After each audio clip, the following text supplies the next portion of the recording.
照顧者啦，俾佢哋感覺你唔係咁孤單嘅。但係去到最後，你都一定要愛咗自己先，得想做就要去做咯，唔好理咁多其他人講啲咩咯。最緊要係你自己冇後悔到咯。而家一首歌嗰個 lifetime ban 可能只係1個月。如果我要搶自己做嘢嘅話，咁我就係自己搶自己啊嘛。咁就可以 flexible 啲咯，所有嘢都唱一啲自己中意嘅嘢咯。Hello， 大家好，歡迎嚟到豁達茶姬，我係黃擊凡。今日豁達音樂時代嚟咗一位大家都好中意嘅女歌手 JW 黃浩儀，你好，歡迎 JW。其實我哋今日想同你傾下你嘅新歌啦，照顧者啦。因為其實一開始聽到呢個歌名，大家可能係以為喺醫院啊照顧一啲病人嘅歌，其實唔係噶喎。呢隻歌咧就係講緊可能感情關係嘅一啲照顧啦。咁我知道呢個 demo 咧，你係喺阿蘇道哲個 studio 度一路喊一路唱噶喎。其實都有好多外間嘅傳言啦，你一直都冇公開回應過啦。咁點解會選擇最後用一隻自己作曲嘅歌去唱出自己嘅心聲咧？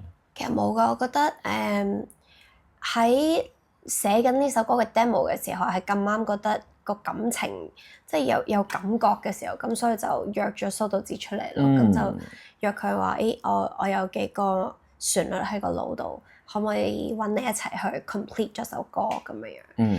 咁所以呢個係緣分嚟嘅，我覺得呢個係我同蘇道哲嘅緣分嚟嘅。咁其實呢一首歌《照顧者》，我覺得唔一定係淨係愛情㗎，都可以有親情都有嘅。所以其實 technically 係真係好似你去醫院照顧一個人咁樣，嗰個大概講嘅嘢都差唔多。但係係咯，本身我寫 demo 嘅時候唔係諗住呢個方向嘅，係啦，本身係諗其他嘢嘅。咁但係最後同陳詠謙一齊，我又突然之間有一個靈感，就係覺得我想講呢個 topic 咁樣，咁所以最後我哋就寫咗呢一個 topic 咯。睇嚟都好觸動到你呢份歌詞，我都聽得出你喺錄音唱照顧者嘅時候啦，係用咗好誠實嘅自己去分享你嘅故事啦。會唔會就係因為呢一份誠實，所以隻歌係打動咗好多曾經喺感情關係或者喺屋企做過照顧者嘅一啲聽眾朋友，令到佢哋冇咁孤單？我諗係嘅。其實我覺得首歌最重要嘅係俾到一啲即係出面即係嘅照顧者啦，俾佢哋感覺到你唔係咁孤單噶。因為好多時候呢啲照顧者佢哋唔敢講出嚟，即係佢哋唔敢講話，覺得我可能自己有啲辛苦啊，或者佢哋唔敢講佢哋嘅經歷出嚟，因為佢哋覺得我唔可以 complain。咁所以當我唱呢首歌出嚟嘅時候，可能有好多人會有個共鳴，覺得多謝你俾我覺得我感受嘅一切係 valid 嘅，即係我感受緊嘅所有嘢都係唔係話要唔可以俾人知嘅咁樣咯，係咯。係，咁我見到好多網友都有分享佢哋自己做照顧者嘅心得啦。即係譬如喺一段關係入邊咧，愛得太用力或者承受咗太多壓力嘅時候，作為一個照顧者，好多感受都好難於啟齒。咁所以就好似一位網友留言俾你講嘅咁樣，呢啲感受其實可能一啲都唔羞恥啦。佢亦都好多謝阿 JW 將照顧者嘅心聲用一隻歌唱咗出嚟，等於係幫佢解壓咁樣。咁作為你啦，你會點樣去俾一啲 tips 啦？呢一班仲經歷緊照顧者呢個 situation 嘅一啲聽眾咧？我覺得即係好似你頭先上一條問題啦。我唱呢首歌嘅時候，我覺得係真係好 honest 咁樣去唱嘅。我覺得首先你係要好 honest with 自己嘅 feeling 咯，但係同時間你亦都真係要去點講咧？因為譬如話，當你做照顧者嘅時候，可能分好多唔同嘅關係嘅，即係可能你係照顧你嘅屋企人，或者你係照顧你嘅情侶，或者你係照顧你嘅老婆或者老公、爺爺嫲嫲咁樣。咁所以有好多唔同嘅關係會令到你會有好多唔同嘅 commitment 喺度。咁所以我覺得喺任何嘅關係入面，其實到最後你都一定要 try your best。Yeah. 你自己又要 try your best， 你對面你個患者都要 try 佢嘅 best，right？但係去到最後，你都一定要愛咗自己先嘅，因為當你係咁付出嘅時候咧，你自己會負數嘅。當你負數嘅時候，你已經愛唔到啦，咁你自己都會唔掂咯。咁所以我覺得想幫到人嘅時候，你都一定要 balance 到你自己先咯。如果唔係，你係幫唔到人。冇錯，講得非常之好。咁另一首你嘅作品啦，叫做《你離開之後》啦，就有2個唔同嘅版本嘅，一個彩色版啦，一個灰色版，都記錄咗唔同嘅心情啦。我見到你有拍一條片，就係媽咪喺第一次聽隻歌嘅時候，喺部車係喊，聽到喊到收唔到聲咁樣。其實呢隻歌我諗都療癒咗好多人嘅心入邊嘅傷痛啦。咁或者你會唔會都好療癒到你自己咧？呢一首歌其實佢唔係傷痛，其實我媽咪喊唔係因為佢係喊係因為咩原因？佢喊係因為佢即係佢好耐冇聽我唱歌，所以佢覺得佢好感動，佢終於聽到我出歌啦，佢終於聽到我一首歌，因為佢成日都有問我㗎，即係佢成日都話有冇嘢可以聽啊，幾時出啊？咁但係我成日都唔中意首歌未整好嘅時候就俾人聽嘅，咁所以嗰日啱啱揸車，跟住就首歌整好啦，咁我終於問佢，我話你想唔想聽啊？咁樣咯，咁所以佢一聽佢就好開心咯。仲要影低咗。係啊，因為佢真係其實由出道到而家，爹哋媽咪啦、屋企人啊、家姐，全部都係好 supportive 嘅，即係永遠出歌或者乜嘢啊，佢哋都會好支持我嘅，咁所以。係咯，我諗佢係好掛住我把聲。我諗唔止媽咪掛住，聽眾都好掛住，所以你真係要出多啲歌。咁有一隻歌叫做 Not Your Fault 啦，其實都好特別嘅風格，係我哋好少聽到嘅 JW 嚟嘅，係好開心啦，好動感啦，亦都鼓勵大家唔好停喺舒適圈，就算幾艱難，俾人懷疑啊、否定啊，都要 keep 住內心嗰團火。呢啲會唔會都係你最近嘅一啲成長領悟？絕對係咯，但我覺得呢幾年入面，我會 keep 住去覺得想做就要去做咯，同埋有時唔好理咁多其他人講啲咩咯，最緊要係你自己冇後悔到咯。咁所以覺得 Not Your Fault 呢一個係想用一個比較 upbeat 啲嘅方法去同人哋講，you know just have fun，想做就做，唔好後悔咯。因為我見到你都係 send 咗好多 message 俾阿鐘雪啦，去講你嘅心聲，係一段又一段咁樣。係啊，因為真係其實同佢傾咗好耐嘅，同阿鐘雪，咁所以佢都好明白我，因為我之前就去咗拍劇啊嘛。咁佢自己又中意演戲啦，咁所以我哋一傾到拍劇啊、做戲嘅時候，我哋又會好多嘢講。歌詞有提到就係古裝女鬼食泥啦，就令我諗起你拍古裝劇嘅故事。其實作為你一個可能未必係話咁擅長拍古裝劇嘅人啦，佢要進入到古裝劇個情緒當中都有啲難㗎嘛。其實我覺得我拍呢一套嘅古裝唔難嘅，因為呢一套嘅古裝基本上都係時裝咁，基本上即係講嗰啲嘢完全係唔係嗰啲以前嘅 language，係而家嗰啲嘢嚟。咁所以對我嚟講，其實係着嘅衫辛苦啲啫，但係講嘢係冇困難嘅。但係個困難就係第一次拍劇咯。咁所以但係。身邊有好多好好嘅隊友陪住我，即係有陳瑩啊、周家樂啊、朱敏瀚啊，咁佢哋都好即係好肯教我啊，咁我就真係好似一個海綿咁樣係咁吸收佢哋教我嘅嘢咯。係就好似歌入邊提到，逐步熟習學更多自信的殺科啦，再攰都要肯去學，就係 JW 嘅演技上面嘅進步啦。咁我見到你有一條片咧，喺飛機上面睇呢個 Sex and the City 嘅續集啦，And Just Like That 啦，你係又係喊到收唔到聲嘅。咁其實套戲係講女仔一個年紀去到某個階段啦，面對唔同嘅問題啦，會唔會都係因為呢啲嘢好觸動到你？我諗係一講到生死嘅嘢我就喊唔停噶啦，因為嗰一幕我係估唔到啊，我估唔到 Biggie 會走啊，即係佢嗰個係咪叫 Biggie？我唔記得咗佢個名。Big 啦，但係我估唔到佢會死，所以 Mr. Big 係啊，所以我嗰下係喊咗出嚟咯，因為都一路睇住佢哋，估唔到搞咗咁耐，終於結婚一齊啦，跟住佢咁快就走咯，所以嗰下我係忍唔住。係，所以近年你嘅歌都涉及咗好多呢啲生死啊或者離別嘅題材。我好多時候都希望係唱一啲自己有感覺，或者自己會觸動到自己少少 feeling 嘅嘢嘅，咁所以喺題材上點都會去諗到一啲我自己會容易投放感情嘅嘢咯。因為我知道咧，JW 出道無耐啦，就已經遇到咗好多好歌啦，好似男人盡什麼啊、矛盾一生等等呢啲嘅事業高峰啦。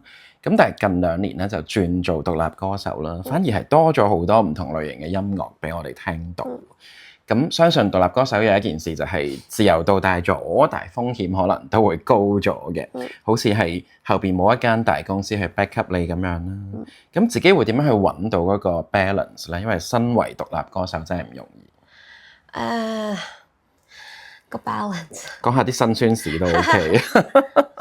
冇，我覺得我而家純粹自己真係想做就做，或者我揾到一啲歌，覺得個旋律好中意嘅，我就去錄咗佢，即係唔好諗咁多，即係唔好計算咁多。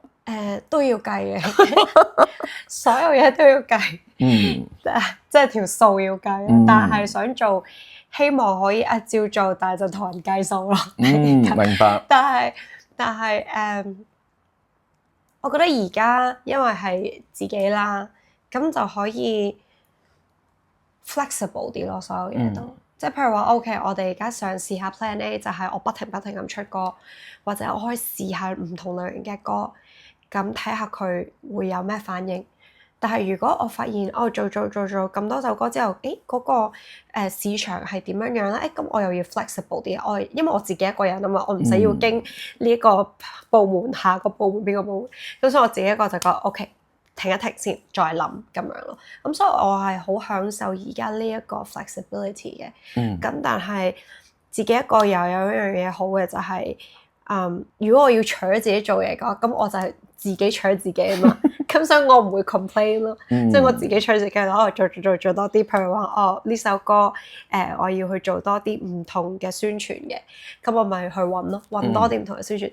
總之自己唔攰嘅話，咪再繼續做多啲咯。所以我覺得呢樣嘢都係好嘅一樣嘢嚟嘅，都係一種學習啦。咁喺呢個獨立之路上邊，有冇遇到一啲目前嚟講覺得幾困難嘅一啲地方？都好多嘢都好困難，即係譬如話有時出歌啦，即係做宣傳啦，或者究竟首歌嗰個應該，即係我覺得要平衡到自己個心理狀況，或者因為而家好多歌，而家市場好多首歌，啱啱譬如話睇商台。佢哋講咗話，而家6月就已經唔知可能出咗唔知200幾定400幾首歌啦，已經係咁多首歌。以前你一首歌可能可以 last 3個月、4個月，而家一首歌嗰個 lifespan 可能只係1個月，咁但係你又係同樣地使咁多錢，咁所以變咗，我覺得係要諗下點，要 adjust 到自己咯。呢一個係比較難。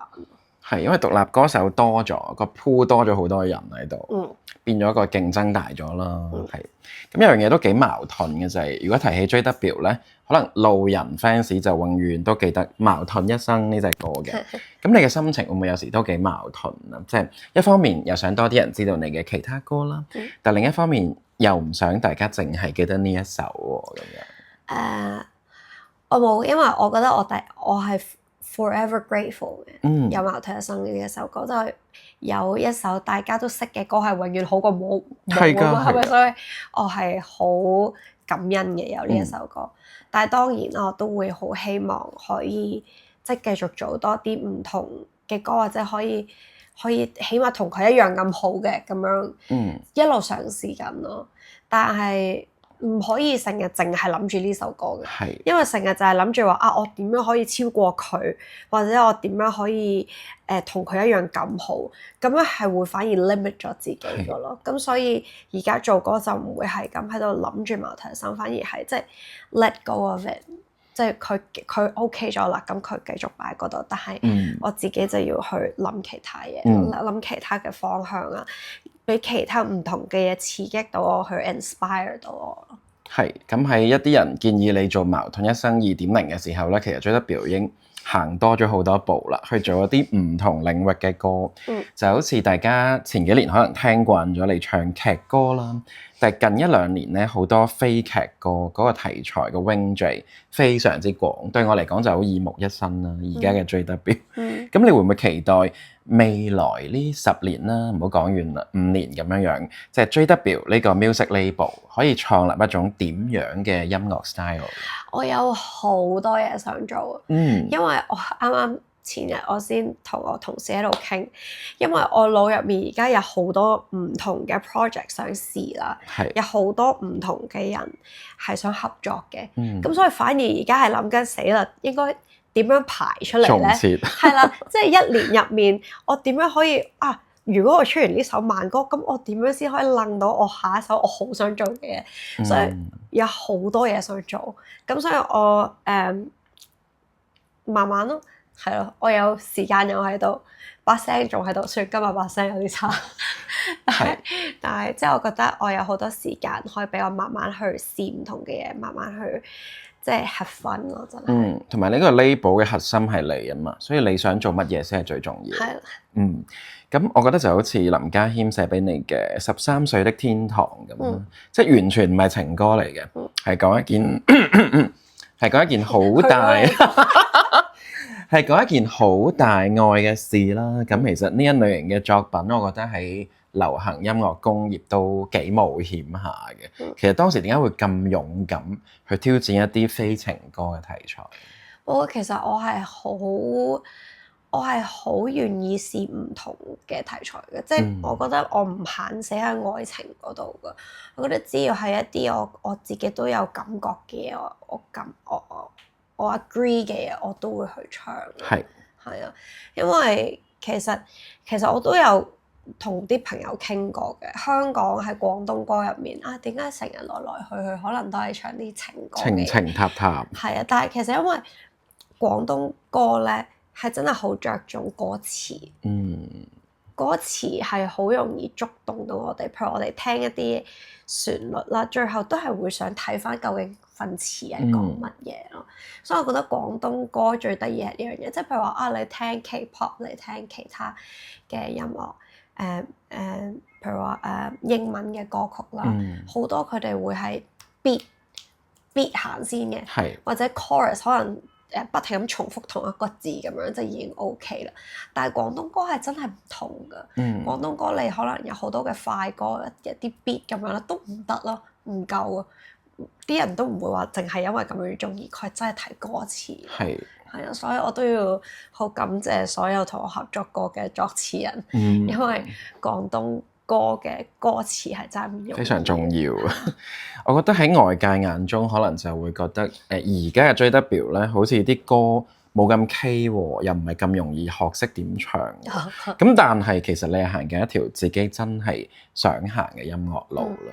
我覺得呢個都係一個幾大嘅轉變嚟嘅。咁而家嘅你會用一種點樣嘅心態去面對呢件事咧？真係要聽啲自己中意嘅嘢咯。因為我發現咗，譬如話以前我可能錄過嘅一啲歌啦，咁可能自己唔係話最中意嘅，但係錄咗咁樣。但我發現咧，我錄完派完歌派台啊成，我之後係唔會唱翻嘅，都唔想再唱啦。唔係好得意嘅，因為我就係好中意唱一啲我中意嘅嘢咯。咁所以好多時候，我就發現咗其實我係一定要揀一啲自己中意嘅嘢。如果唔係，我錄完嘥咗個錢去錄完出嚟都冇用，因為我自己都唔會揀翻佢嚟唱。咁所以而家喺譬如話聽 demo 啊或者咩嘅時候，好多我都會即係揀一啲自己中意嘅，係啦，即係因為我已經發現咗我自己係中意咩類型嘅歌咁樣啦，咁所以我就成日都會去聽唔同嘅嘢，聽多啲嘢，或者就算我聽唔到，咪睇下我可唔可以好似同阿蘇道哲咁樣一齊去寫 co-write，咁係咯，我覺得最緊要都係唱一啲自己中意嘅嘢咯。冇錯啦，只要自己 enjoy 一件事，中意嗰種類型嘅歌，就要繼續去堅持。我諗呢個都好鼓勵到你嘅聽眾，去堅持佢哋想做嘅事。咁有一段時間咧，JW 就冇喺內地做一啲嘅 show 啦，會唔會嚟緊都多一啲時間擺喺內地做 tour，甚至話去到一啲離大灣區更遠嘅地方？我覺得我係希望去周圍咯。周圍去，即係唔係淨係香港或者內地或者大灣區，即係我希望可以去全球，係全球嘅地方，因為有時即係喺 social media 會有唔同地方嘅粉絲會 message 我啊，同我講話你幾時會嚟唱歌啊？幾時會嚟？咁我都好希望可以去嘅，即係我覺得就算唔係要一個好大嘅場地，淨係一個好細嘅 live house 咁樣，我都好想可以做到咯。咁所以我係希望可以去真係去多啲唔同嘅地方唱 live 俾大家聽。亦都期待你出多一啲普通話歌或者英文歌俾唔同地方嘅聽眾啦。會有嘅。係啊，咁除咗演唱之外啦，喺內地仲有啲乜嘢新嘅嘢係你會想嘗試同埋想體驗嘅咧？除咗唱歌上節目咯，綜藝係啊，想就好難上，我想講。譬如上浪姐會唔會都考慮要跳舞？係會想試下嘅，過多幾年。而家雖然我而家呢個年紀好似已經可以上，但係過多幾年先，過多幾年先再乘風破浪一啲嘅時候，係再乘風破浪多啲嘅時候，係好期待嘅。咁亦都希望大家多啲關注 JW 嘅新歌啦，同埋佢自己嘅 label，因為每一首歌都好有誠意，同埋好多嘢想表達嘅。只要你認真去聽，一定知道佢想講嘅嘢。多謝 JW，Thank you，我哋下次再傾啦，拜拜。